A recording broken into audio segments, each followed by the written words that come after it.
இந்த 5 ஆண்டு காலத்தில் தமிழகத்தில் பெண்களுக்கு எதிரான ஆண்களுக்கு எதிரான மொத்த கொலைகள் 8008. 5 ஆண்டுகளில் 8008 பேர் இங்கே கொல்லப்பட்டிருக்கின்றார்கள் தமிழகத்தில். பெண்களுக்கு எதிரான ரேப் கேஸ் மட்டுமே, இங்க பாலியல் வன்கொடுமை பெண்களுக்கு எதிரான ரேப் கேஸ் மட்டுமே 2080 பாலியல் வன்கொடுமை வழக்குகள் தமிழகத்தில் 5 ஆண்டுகள். அப்ப ஒரு நாளைக்கு 1.5 வழக்கு, ஒரு நாளைக்கு 6 கொலை. 18 வயதுக்கு கீழே இருக்கக்கூடிய சிறுமிகள், குழந்தைகள், அவர்கள் மீது ஏவப்பட்ட பாலியல் வன்கொடுமை வழக்குகள். நான் சொல்றது ஒரே நிமிஷம் நல்லா கேளுங்க.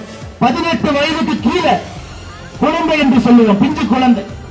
அந்த குழந்தைகளுக்கு எதிராக பாலியல் வன்கொடுமை தமிழகத்தில் 39,999.